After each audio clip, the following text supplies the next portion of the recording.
J'espère que tout va bien de votre côté. Vous allez sûrement adorer ce qui se passe en ce moment. C'est une vraie bombe. Une explosion qui ne surprend personne, car on savait bien que ça finirait par éclater au grand jour, visant de plein fouet le régime. L'émission diffusée hier sur France 2, Complément d'enquête, a atteint des sommets, rien de comparable à ce qu'on a vu jusqu'ici. Les révélations étaient tout simplement explosives, jamais vues dans une émission pareille. Bien sûr, les défenseurs du président Tebboune sont déjà à l'œuvre, tentant de minimiser l'impact de ces nouvelles informations. Ils veulent nous faire croire que tout ça n'est que du réchauffé, que ce n'est rien de plus que ce que tout le monde savait déjà. Rien de neuf, nous disent-ils. Ces infos ont déjà été relayées par les médias français. Ce qui compte vraiment, c'est ce fameux témoignage de Z. Mais bon, ça, c'était n'importe quoi. J'espère que tout va bien de votre côté. Vous allez sûrement adorer ce qui se passe en ce moment. C'est une vraie bombe. Une explosion qui ne surprend personne, car on savait bien que ça finirait par éclater au grand jour, visant de plein fouet le régime. L'émission diffusée hier sur France 2, Complément d'enquête, a atteint des sommets, rien de comparable à ce qu'on a vu jusqu'ici. Les révélations étaient tout simplement explosives, jamais vues dans une émission pareille. Bien sûr, les défenseurs du président Tebboune sont déjà à l'œuvre, tentant de minimiser l'impact de ces nouvelles informations. Ils veulent nous faire croire que tout ça n'est que du réchauffé, que ce n'est rien de plus que ce que tout le monde savait déjà. Rien de neuf, nous disent-ils. Ces infos ont déjà été relayées par les médias français. Ce qui compte vraiment, c'est ce fameux témoignage de Z. Mais bon, ça, c'était n'importe quoi. On en reparlera une autre fois. Ce qui a été révélé hier par Complément d'enquête, c'est bien plus qu'une simple nouveauté. C'est un choc, un véritable scandale. Ce qu'on nous a présenté, c'est d'un poids colossal, quelque chose d'accablant pour le régime de Tebboune. La chaîne a mis en lumière des faits graves, étayés par des preuves solides, y compris des documents des services secrets français et des témoignages d'élus, qui ne laissent aucune place au doute. Ce qui ressort clairement, c'est que des politiques franco-algériens, des hommes et des femmes politiques français d'origine algérienne ont été soumis à des pressions incessantes, menaces, chantage, ingérence. Et tout cela dans le but de les manipuler et de les pousser à soutenir un régime algérien et non pas l'Algérie dans son ensemble. Le but? Faire pencher la balance en faveur de ceux qui détiennent le pouvoir, de ceux qui sont au sommet, et non pas d'un pays dans sa globalité. Hier, Complément d'enquête a frappé fort, et je vous assure, ce n'était pas juste la fameuse histoire de l'affaire, une histoire qui mérite qu'on s'y attarde plus tard. Mais au-delà de cette faire des Z, ce qui est vraiment choquant, c'est que l'émission a apporté des preuves solides, des preuves qui démolissent toute illusion. Elle a démontré, documents à l'appui, que le régime de Tebboune utilise les services secrets algériens comme une arme sur le sol français. L'objectif? Mettre une pression énorme sur des élus français d'origine algérienne. Et croyez-le ou non, Complément d'enquête a eu accès à plusieurs notes du contre-espionnage français qu'ils ont soigneusement analysées et exposées. Bien sûr, les documents originaux n'ont pas été montrés, c'était des informations confidentielles, mais tout était parfaitement résumé et détaillé avec des citations directes des notes des services de renseignement français. Ce que ces documents révèlent est clair. Des pressions continues, des menaces répétées, du chantage, des tentatives d'ingérence directe dans la politique interne de la France. Maintenant, imaginons l'inverse. Imaginez un instant que les services secrets français invitent, dans les consulats en Algérie, des élus algériens, qu'il s'agisse de maires, de ministres ou de personnalités politiques ayant des liens avec la France, et qu'ils leur demandent clairement de privilégier les intérêts français sur ceux de l'Algérie, sous peine de menaces ou de pression. Imaginez l'indignation des autorités algériennes si jamais de telles pratiques étaient révélées. On parle d'un scandale d'une telle ampleur qu'il enverrait les autorités algériennes dans une rage folle. Ce qui se passe actuellement avec les services secrets algériens en France est d'une gravité sans précédent. Et je suis prêt à parier que ce ne sont pas ces services qui agissent de leur propre volonté. Non, ils sont clairement contraints par le régime de Tebboune qui a complètement détourné leur mission originelle. Un service de renseignement, c'est quoi au fond?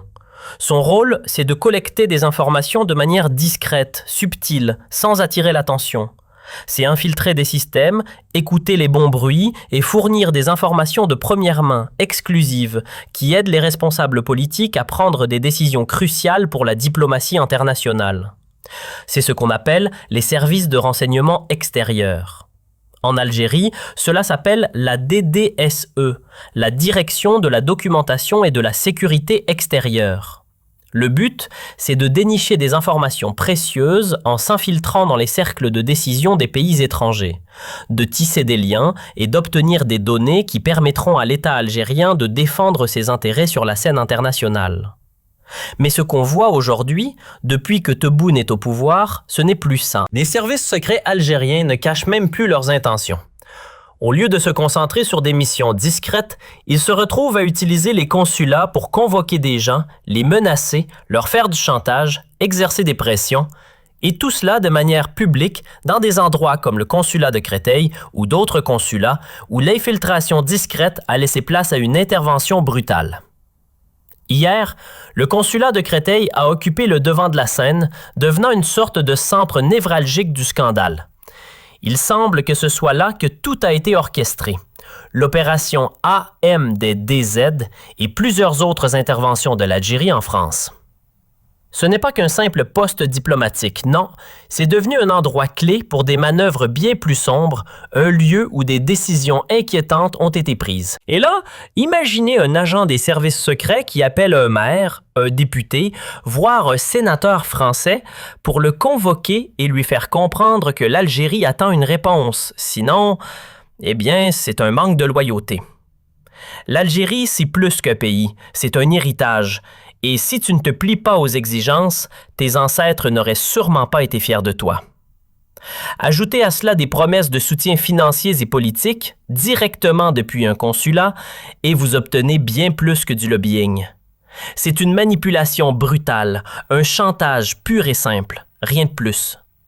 Ce n'est même pas de l'influence, c'est de la coercition.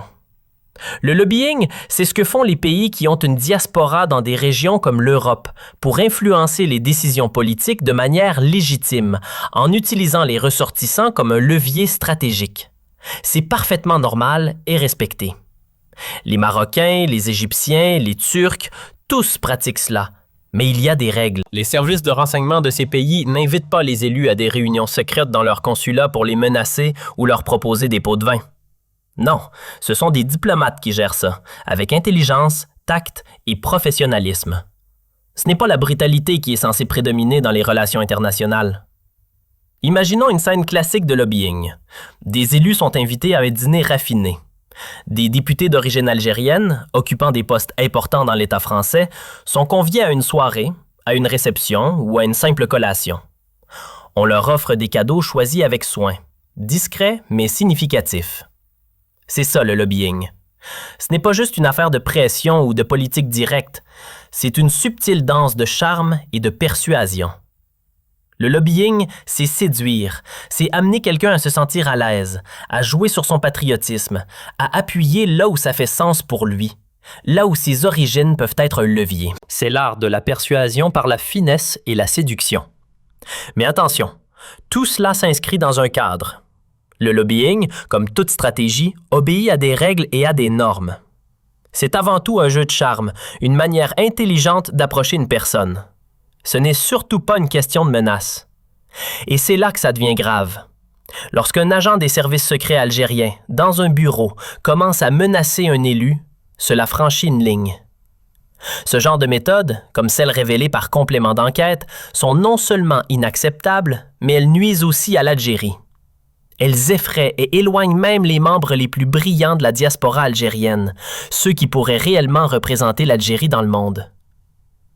Une élue franco-algérienne a témoigné hier, visiblement bouleversée par ce qu'elle a vécu. Elle a expliqué comment, comme de nombreux autres élus, elle avait été approchée par le consulat. Il lui a été rappelé de manière insistante son devoir envers l'Algérie, ses ancêtres et son héritage. Si elle choisissait de soutenir le pays, on lui promettait des portes ouvertes, de l'aide et du soutien en cas de problème. C'était un chantage déguisé, sous couvert de valorisation et de promesses politiques. Rien de raffiné ici, juste une pression brutale. Une élue franco-algérienne a raconté ce qui s'est passé lorsqu'elle a été convoquée au consulat de Paris. Là, ce n'est pas un diplomate ou le consul qui l'a abordé, mais un agent des services secrets algériens. Il s'est présenté sans détour. Nous, ce sont les services secrets algériens. Cette rencontre a pris une tournure sérieuse.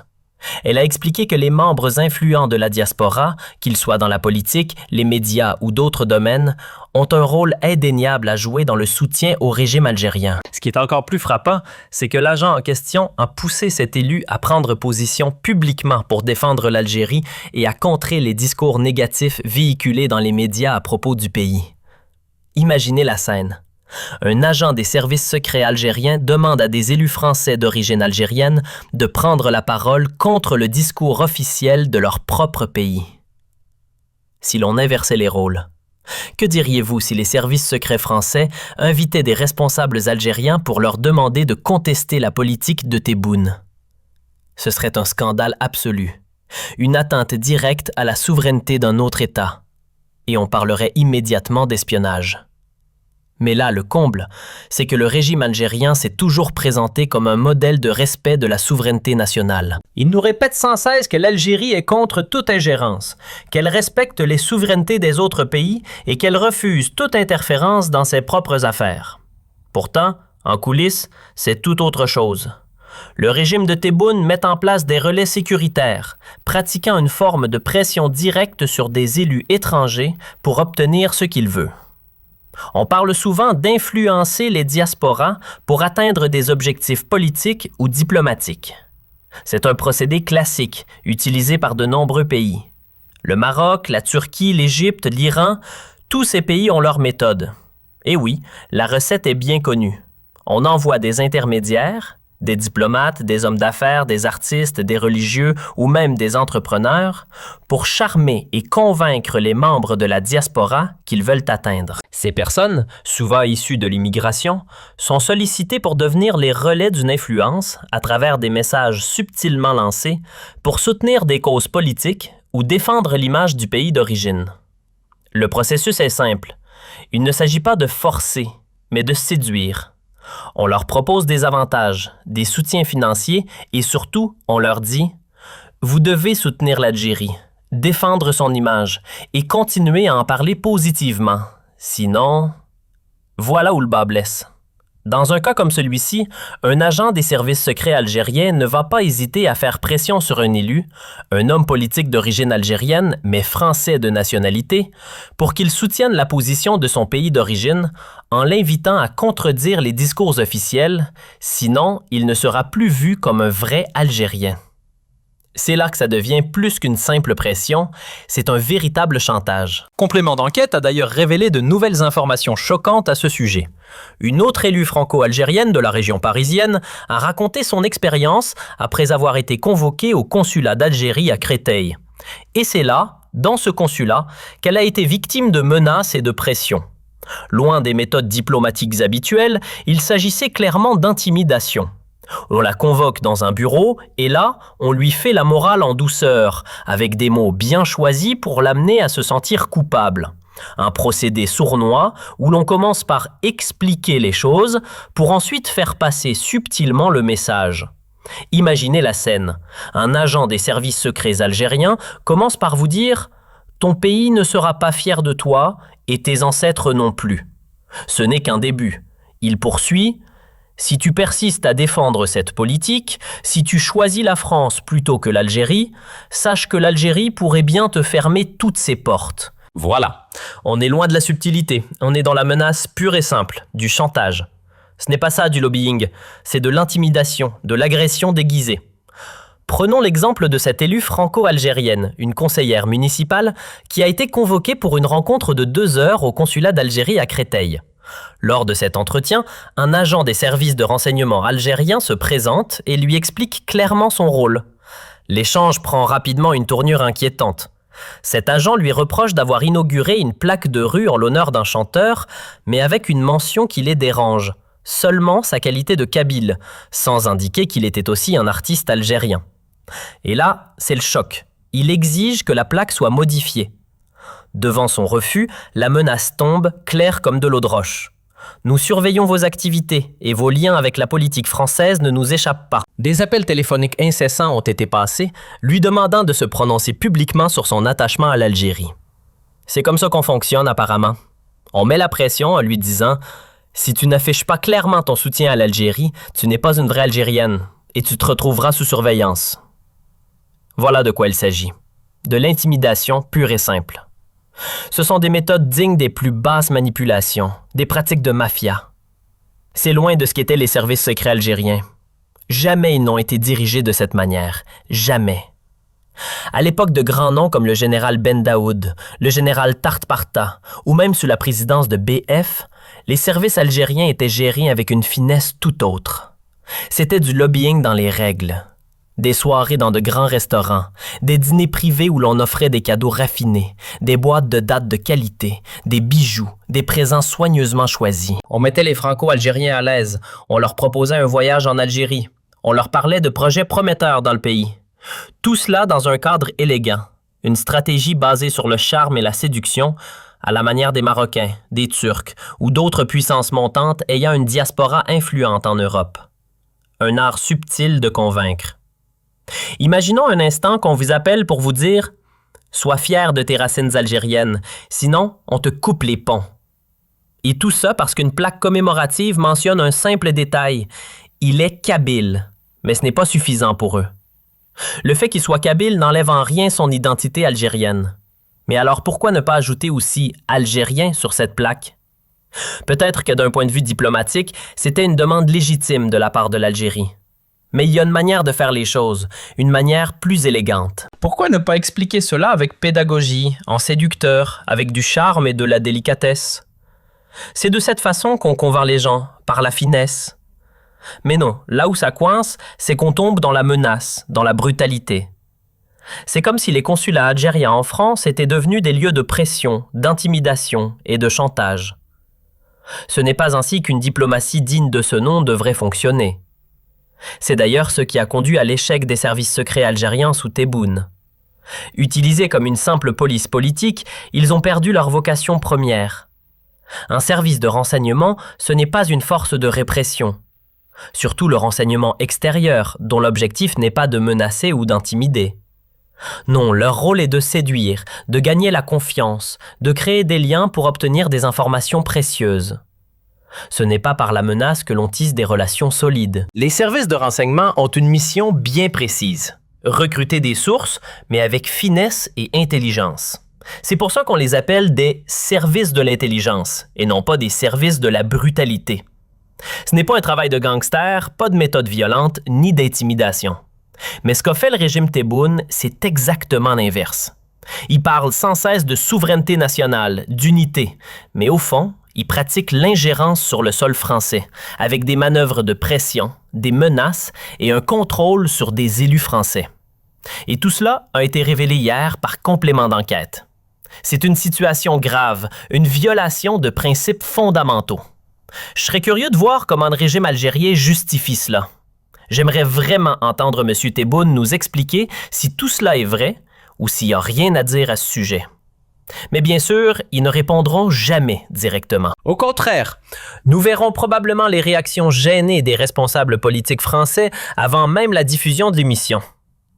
Souvenez-vous de la réaction absolument honteuse, d'une vulgarité déconcertante qui a eu lieu. On y reviendra plus tard, mais ce qui est important, c'est de répondre aux faits avec des faits. Complément d'enquête a fourni des notes, a rapporté des témoignages. Des élus ont pris la parole, ont décrit des situations et ont apporté des témoignages clés d'anciens opposants algériens ou d'élus français, entre autres. Les faits sont là, indiscutables, étayés par des preuves claires et précises. Et pourtant, que répondent les autorités algériennes? Non pas par des faits, mais par des insultes.